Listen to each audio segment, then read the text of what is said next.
ई taxi की जो हमारी स्कीम आ रही है जी सीएम पंजाब की तरफ से, अभी फ़िलहाल जो पायलट प्रोजेक्ट है वो 1100 टैक्सीज़ का है और वो अभी लाहौर के लिए महदूद है। क्योंकि अभी चार्जिंग इंफ्रास्ट्रक्चर पूरे मुल्क के अंदर, पूरे पंजाब के अंदर आपने देखा है बहुत कम है, तो लाहौर शहर के अंदर फिर भी कुछ मौजूद है, तो हम कोशिश कर रहे हैं कि लाहौर के अंदर एक इंफ्रास्ट्रक्चर हम बेहतर करें चार्जिंग का और यहाँ पर ई टैक्सी आए। इस 1100 ई टैक्सी के अंदर 1000 ई टैक्सी जो है फ़िलहाल हमने डिसाइड किया है कि जो हमारे टैक्सी ऑपरेटर्स हैं, ये हम उनके लिए एक स्कीम लेके आएँगे और उसके अंदर 100 टैक्सी जो ई टैक्सी है वो इंडिविजुअल्स के लिए आएंगी। ये नंबर शफल भी हो सकता है डिपेंडिंग ऑन द एप्लीकेशंस। हम उसका पोर्टल जो है पीआईटीवी बना रहा है, पोर्टल इंशाल्लाह नेक्स्ट वीक तक तैयार हो जाएगा। उसके बाद हम सीएम पंजाब की तरफ से उसको इनॉग्रेट कराएंगे और उसके बाद फिर हम एप्लीकेशन का प्रोसेस शुरू कर देंगे। वो तकरीबन 1 महीने का प्रोसेस होता है। उसके बाद बैलेटिंग होगी, बैलेटिंग के बाद फिर ऑब्वियसली इसके अंदर लोनिंग है, तकरीबन 6.5 मिलियन पर गाड़ी की लोनिंग है जो कि हमने इंडिविजुअल्स को देनी है और उसके इंटरेस्ट जो भी होगा गवर्नमेंट पे करेगी और इंशाल्लाह अभी हमें प्लान इसको कर रहे हैं कि शायद हम जो डाउन पेमेंट है उसके अंदर भी हुकूमत अपना हिस्सा डालेगी ताकि लोगों के लिए आसानी हो जाए। जो इसका हमने ऑपरेशन देखा वो हमने ये देखा है कि ये अगर एक बंदा इन ड्राइव या अपना जो हमारे बाकी सिस्टम है येंगो उसके ऊपर चला रहा है अपनी पेट्रोल टैक्सी, उसकी मेंटेनेंस और पेट्रोल निकालने के बाद अगर वो उसी किलोमीटर के ऊपर 60 से 70 हज़ार रुपये कमा रहा है तो ई टैक्सी पे जब वो आएगा तो उसकी अर्निंग तकरीबन डबल हो जाएगी। सो ये एक बहुत बड़ा इजाफा होगा लोगों की इनकम के अंदर भी और फिर उसके लिए इसकी किस्त देना भी आसान हो जाएगा। हमने इसके अंदर एक ख्वातीन का कोटा भी रखा हुआ है, नंबर थोड़ा कम है अभी लेकिन हम उसको एनहांस करने का सोच रहे हैं। जो 100 इंडिविजुअल्स के लिए टैक्सीज़ हैं उसमें से 30% जो है वो ख्वातीन के लिए रखी गई हैं और 70 जो हैं वो मर्द हज़रात के लिए रखी गई हैं। But depending on the application, जिस तरह हमने ई बाइक्स में किया कि हमें काफ़ी सारी एप्लीकेशन ख्वातीन की भी आ गई तो हमने स्कीम इन्हांस कर दी। तो इंशाल्लाह हम उम्मीद रखते हैं कि अगर हमें ख्वातीन की तरफ से रिस्पॉन्स अच्छा आया तो उनके लिए हम स्कीम इन्हांस भी कर देंगे। अच्छा, कितनी इनकी डाउन पेमेंट कितनी होगी और किस्त कितनी बनाई जा रही है इस, और इस गाड़ी की मालियत कितनी है, ई जो टैक्सी है? देखिए हमारे पास 6-7 मैन्युफैक्चरर्स आए हैं, उनकी मुख्तलिफ प्राइसेस हैं जिसके अंदर 40 लाख से लेके 1 करोड़ तक की गाड़ी मौजूद है। अब वो डिपेंड करता है कौन बंदा क्या अफोर्ड करता है और वो कौन सी गाड़ी लेना चाहता है। हमने अपनी स्पेसिफिकेशन जो थी वो हमने स्पेसिफाई कर दी थी, उसके मुताबिक ये सारी गाड़ी हैं। 300 किलोमीटर कम से कम वो गाड़ी चलती होगी। उसके साथ जो है उसके अंदर लिथियम फॉस्फेट हमारी आयरन फॉस्फेट बैटरी होगी, फास्ट चार्जिंग की सहूलत होगी। उसके बाद जो उसकी बैटरी की 6 साल की कम से कम वारंटी होगी, मोटर की कम से कम 6 साल की वारंटी होगी। ये चीज़ें तो कॉमन होगी। गवर्नमेंट जो है वो लोन देगी 65 लाख रुपए का। 65 लाख का जो 30% है वो डाउन पेमेंट में आता है, वो तकरीबन आप समझें कि वो 18 से 20 लाख के दरमियान में बनता है। मैंने जिस तरह कहा कि अभी हम उसको कंसिडर कर रहे हैं कि शायद उसके अंदर भी हम कोई गवर्नमेंट अपना हिस्सा डाले ताकि लोगों के लिए और आसानी पैदा हो जाए। तो 18 से 20 लाख रुपए डाउन पेमेंट हो गई जी और उसके बाद आपकी तकरीबन 55 टू 60,000 की मंथली इसकी इंस्टॉलमेंट आती जाएगी। और अगर आप इसको प्रॉपर टैक्सी के तौर पर ही चलाएंगे तो यकीन करें कि ये अर्निंग आपकी डबल कर देगी। और ये 100 के करीब सिर्फ ई टैक्सी होगी और बाकी पेट्रोल पर नहीं नहीं नहीं, 1100 ई टैक्सी है। 1000 जो है हमने प्लान की हुई है जो कि बड़े हमारे ऑपरेटर्स हैं, टैक्सी ऑपरेटर्स हैं। आपने देखे होंगे बहुत सारे लोग ऐसे हैं जो कि इसको एज अ कारोबार करते हैं, तो हम उनको भी इन्वॉल्व करना चाहते हैं इसके अंदर क्योंकि ये एक कंप्लीट एवोल्यूशन होगी। उनके लिए भी फ़ायदेमंद है, लोगों के लिए भी फ़ायदेमंद है। लेकिन मैंने ये उसमें डेफिनेटली कहा है कि अगर हमें इंडिविजुअल्स की एप्लीकेशन ज़्यादा आएंगी तो हम नंबर इंडिविजुअल्स का बढ़ाते जाएंगे, साथ साथ उनका कोटा बढ़ाते जाएंगे क्योंकि हम चाहते हैं कि मैक्सिमम लोगों का इसमें फ़ायदा होना चाहिए। और ये पूरे पंजाब के लिए कब से शुरू करेंगे? ये हमारा पायलट प्रोजेक्ट है। जब हम पायलट प्रोजेक्ट देखें, अभी मैं वही बता रहा हूँ कि हमने ये ट्रांसपोर्ट में पहली दफ़ा करना शुरू किया कि हम हर चीज़ का पायलट प्रोजेक्ट करते हैं। हमने बसेस का किया, अभी हम इसका ई टैक्सी का भी पायलट प्रोजेक्ट करना चाहते हैं ताकि हमें पता चले कि इसका एक्चुअली देखिए छोटी तादाद में अगर कोई काम कर रहे हो और उसका कोई मसला मसाइल हो उसको काबू करना ज़रूरी है। नंबर तो ह्यूज है, अगले 5 साल में या 4 साल जो बाकी हमारी हुकूमत के रह गए हम इसको 8 से 10 हज़ार के ऊपर लेकर जाएंगे, लेकिन 1100 का पहला पायलट प्रोजेक्ट है हमारा। अच्छा बिलाल भाई, ट्राम आप लोग शुरू कर रहे हैं लाहौर के अंदर, ये कितने किलोमीटर लंबा ट्रैक होगा? कब से ये चलेगी? आवाम इससे कितना मुस्तफ़ीद होगी? कितना किराया होगा इसका? इसकी तरह डिटेल बताइए। देखिए किराया तो भी हमने डिसाइड नहीं किया, वो इंशाल्लाह हम कर लेंगे डिसाइड। ये 28 किलोमीटर्स का ट्रैक है जो कि ठोकर न्याज बेग से जहाँ पे हमारा जिनार टर्मिनल है वहाँ से लेके हरबंसपुरा तक आएगी और ये इसके 28 किलोमीटर के अंदर तकरीबन हमारे 26 स्टेशंस बनेंगे जो हमने आइडेंटिफाई किए हुए हैं। बहुत ही एक गुंजान आबाद इलाका है ये पूरा ट्रैक जहाँ पे बिछना है। यूनिवर्सिटीज़ बीच में आती हैं, हॉस्टल्स आते हैं, बीच में स्कूल्स हैं। और बीच में बहुत ही ज़्यादा आबादी भी है।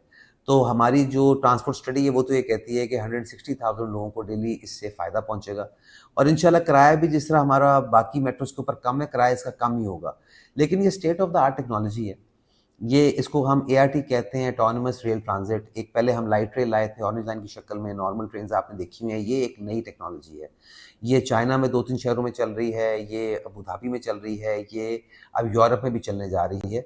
लेकिन हमारा मकसद ये था कि हमने ट्रायल रन के लिए एक मंगवाई है यहाँ पर अपनी ट्रैम, ताकि हम देखें कि लाहौर की ट्रैफिक के साथ और लाहौर की सड़कों के ऊपर इसका क्या इम्पैक्ट आता है और इसकी क्या अफादियत आती है। और ये जो हमारी एक गाड़ी है ये सारी ये इलेक्ट्रिक है, ये ईवी है। इसकी रात में चार्जिंग हो जाया करेगी। ये 300 साढ़े 300 किलोमीटर एक दिन में ट्रैवल कर सकती है। 300 लोग एक टाइम पे एक ट्रैम में बैठ सकते हैं। 3 इसके सेक्शंस होंगे। हर सेक्शन में हमारे 3-3 सिक्योरिटी कैमराज हैं, प्लस हमारे पैनिक बटन्स हैं, हमारा फ्री वाईफाई होगा, हमारे चार्जिंग इंफ्रास्ट्रक्चर अंदर मौजूद है ताकि लोग मोबाइल अपने चार्ज कर सकें। और मैं समझता हूँ कि ये एक बहुत ज़बरदस्त एडिशन होगा लाहौर के अंदर। और सिर्फ लाहौर के अंदर नहीं बल्कि हम गुजरांवाला के अंदर जो हमने प्लान की हुई है अपनी एक मेट्रो लाइन, और हमने जो फैसलाबाद में प्लान की वहाँ पे हम इसको चलाना चाहते हैं। अच्छा, ये कितने मालियत का ये प्रोजेक्ट है ट्राम का, और ये सिर्फ नहर के ऊपर चलेगी कि पूरे लाहौर के अंदर ये चलाई जाएंगी? अभी तो हमने जो प्लान किया जी हमने नहर के ऊपर किया। हम 2-3 उसके मॉडल डिज़ाइन कर रहे हैं। रफली 80 बिलियन के आसपास इसकी लागत इसकी आएगी। उससे थोड़ी ज़्यादा हो सकती है, थोड़ी कम हो सकती है, क्योंकि अभी फाइनलाइजेशन नहीं हुई कि हमने एग्जैक्टली इसको क्या करना है। लेकिन उसके कंपैरिजन में आपको बताना चाहता हूँ कि देखिए ये अगर हम यहाँ पे लाइट रेल करते तो उसने 10 टाइम ज़्यादा कॉस्ट के ऊपर आना था। गुजरांवाला में इसकी कॉस्ट 30 to 40 बिलियन है, क्योंकि वहाँ पे वो वाली इंटरवेंशन नहीं चाहिए जो कि कनाल रोड के ऊपर चाहिए। तो इसलिए इसकी जो कॉस्ट है ना वो कंस्ट्रक्शन कॉस्ट ज़्यादा होती है। बाकी इस ट्रेन की इतनी ज़्यादा और ट्रैम की इतनी ज़्यादा कॉस्ट नहीं है। लेकिन मैं समझता हूँ कि ये एक ऐसा हमारा तजर्बा होगा, अल्लाह करे कामयाब हो, कि उसके बाद आपकी जो ट्रांसपोर्टेशन का पूरा डिज़ाइन है वो चेंज होना शुरू होगा। जब ये हम इसको कनाल पे भी निकालेंगे तो मिक्स ट्रैफिक में निकालेंगे। जब मिक्स ट्रैफिक ट्रैक में कायदा नहीं बनाएंगे? ट्रैक इसका बनता ही नहीं है जी, इसका वर्चुअल ट्रैक होता है। वर्चुअल ट्रैक पे बन चलती है ये। अभी जो हम इसको चलाएंगे तो हम इसको मिक्स ट्रैफिक में चलाएंगे। हमें पता चल जाए कि हमें क्या अलहदा ट्रैक बनाने की या इसका अलहदा कॉरिडोर बनाने की हमें ज़रूरत है भी कि नहीं है। अल्लाह करे ना हो, कॉस्ट बहुत बचती है, लेकिन अगर बनाना पड़ा तो हम ज़रूर बनाएंगे। और अगर ये मिक्स ट्रैफिक में कामयाबी से चलती है, अभी ये 3 कंपार्टमेंट वाली है, इसमें 2 कंपार्टमेंट्स वाली भी आती है। कोशिश हम ये करेंगे कनाल के बाद हम इसको गुलबर्ग में और बाकी जगहों पर भी चला के देखें मिक्स ट्रैफिक के अंदर ही, ताकि अगर चल सकती हो तो हम इसको बाकी इलाकों में भी लेके जाएंगे। और ये ड्राइवर के बगैर चलेगी? ड्राइवर के बगैर चल सकती है, लेकिन हम भी ड्राइवर ही चलाएंगे। इसके अंदर सिस्टम ऑटोनोमस इसको इसीलिए कहते हैं कि इसका एक वर्चुअल ट्रैक बनता है। ये बगैर ड्राइवर के भी उस ट्रैक के साथ फॉलो करती हुई चल सकती है।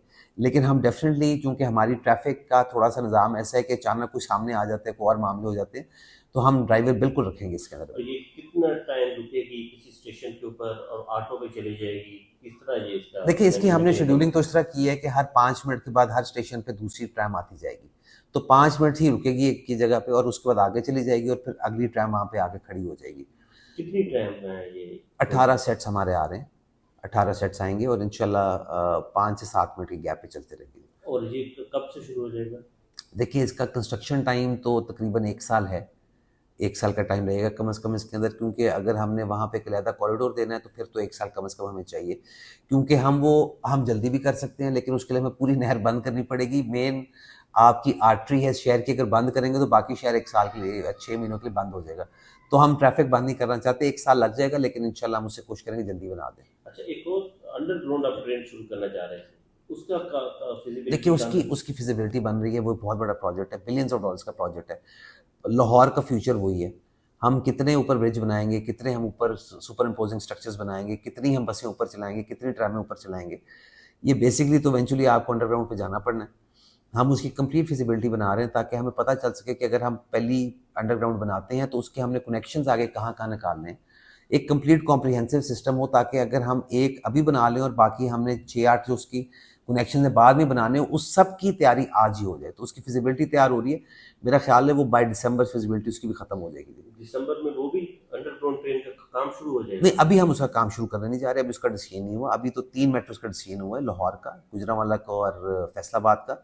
जब फिजिबिलिटी आएगी तो उसके बाद हम डिसाइड करेंगे कि उसको हमने कब स्टार्ट करना। मैं क्लैरिफाई डेफिनेटली करना चाहूँगा। देखिए, अगर कोई गवर्नमेंट को अच्छा काम करने जा रही हो ना, तो उसको क्रिटिसाइज करके ना ख़राब नहीं करना चाहिए। डिसीजन ये हुआ था कि जो भी हमारे बोर्ड के टॉपर्स होंगे, प्राइम मिनिस्टर साहब ने अनाउंस किया था कि उनके लिए हम फ्री ई बाइक्स उनको देंगे। और जो लोडर रिक्शे हैं, उन्होंने कहा था कि जी अगर कोई उसके अंदर बच्चा अपना लेना चाहता है, नौजवान अपने कारोबार स्कीम के अंदर लेना चाहता है, तो उनके लिए हम लोडर रिक्शे और बाकी दूसरे रिक्शे भी लेके आएंगे। उसको उन्होंने ऐसा मिक्सचर बनाया है कि उन्होंने वो हर चीज़, लोडर रिक्शा भी, फलाना भी, सब टॉपर्स को दे दिया।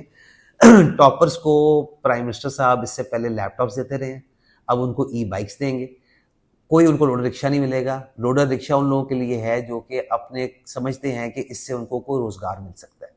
तो ये मैं क्लैरिफिकेशन करना चाहता नहीं, हूँ। वो कुछ फेल होने वालों को तलबा को मिलेगा रक्षा लोडर रिक्शा तलबा में? का उससे ताल्लुक ही कोई नहीं भाईजान। एक आसान कारोबार नौजवानों की स्कीम है जो कि पंजाब में भी चल रही है, जो कि अब फेडरल में भी शुरू करने जा रहे हैं। उसके अंदर कोई भी इसके लिए अप्लाई कर सकता है। अगर वो समझता है कि वो ई रिक्शा लेके उसे रोजगार कमा सकता है तो उसको वो अप्लाई करेगा और वो लेगा।